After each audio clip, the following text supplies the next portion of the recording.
Here we can see he doesn't pronate his wrist until well after the release.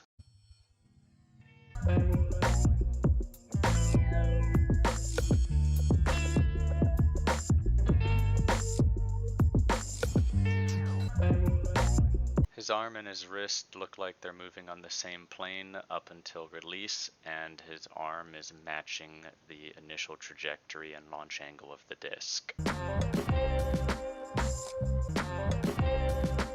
This one actually looks like it's nose up.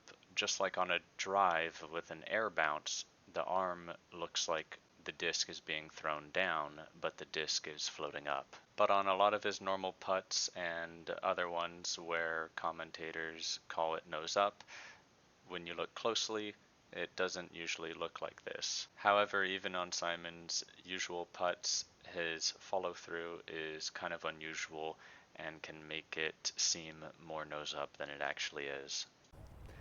So what I found with the tech disc was that putts that most people would call nose up were actually slightly nose down or nose neutral at most. And this includes, regular people you run into in the course, pros, and pro commentators. Now with the tech disc, it was a driver mold.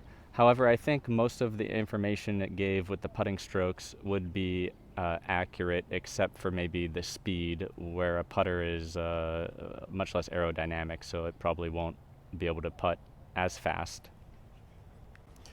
Now, just so we're on the same page, nose angle is a little bit confusing, so what is it exactly? It's in relation to the launch angle. So if my arm here represents the launch angle that the disc is flying up, this would be nose neutral because the nose is aligned with the launch angle. If the nose was tilted up in relation to the launch angle that the disc is traveling on, then that's nose up. If the nose is tilted down in relation to that launch angle, then it's nose down. And from the camera's point of view, this is nose neutral, but it's a steep enough launch angle to where you can see the bottom of the flight plate. And so it can look nose up and it can float up like a nose up in some situations, but it's really a steep launch angle that's allowing the wind to get under the disc and float it up, and it can stall out, similar to some nose up situations. So what I found with the tech disc was that when my wrist and my forearm are moving in the same direction, so for example, my forearm is moving in this direction, and if I move my wrist, it's also going to move in that same direction as my forearm. When those are aligned, I was never getting nose up in my putts. It's only when I tilt my wrist, so now my wrist is actually moving, kind of up and down, and then my forearm could move forward. This was when I would get nose up putts. So in this kind of a situation, I think a lot of people, including myself, don't actually putt nose up because you can get low enough. If I was, this close to the ceiling here, I can get low enough to just throw a high enough launch angle with nose neutral to get the putter to get out of the low ceiling with a high steep launch angle so it'll float up. It's a lot easier, I find, to aim and control the putt that way. Now, if I was too close to the ceiling, the low ceiling, or it was too low to where even getting on my knees, I can't get a steep launch angle, that's the only time I'm going to pronate my wrist and use a lower arm plane, but then flick the putter nose up to get out of the low ceiling and then float up. And it's a little bit less intuitive feeling and harder to control, in my opinion. So here's an example of how I would normally putt in this situation. This is about 40 feet from the basket. If I was here, I would get down on a knee, and I have the space to be able to just putt with a high launch angle and nose neutral.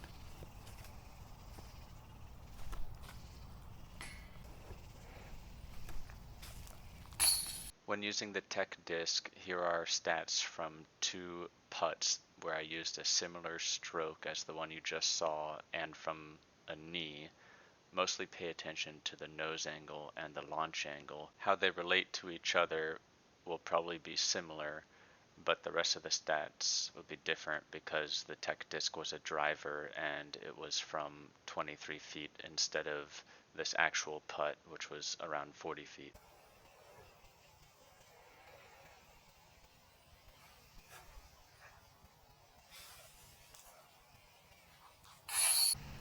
Now, most of the time I'm able to do that. It's very rare that I actually have to putt nose up.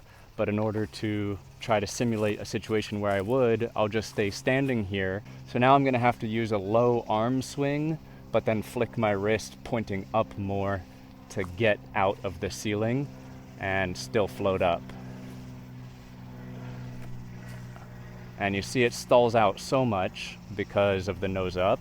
So I have to also kind of get it on Annie at this distance.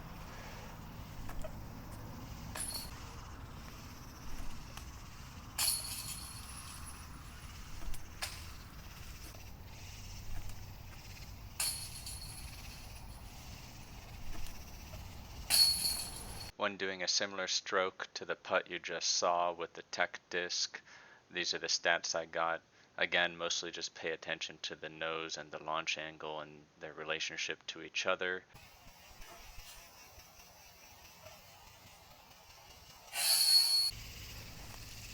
So from this point of view, you should be able to see the difference more easily based on the arm and the wrist. In this case, moving together on the same plane, which would not be nose up.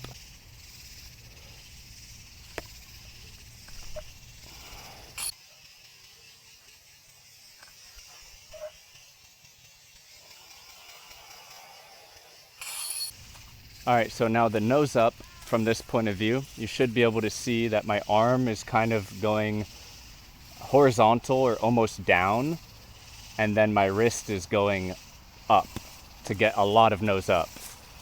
That way I can go under this ceiling with my launch angle, but then float up with nose up.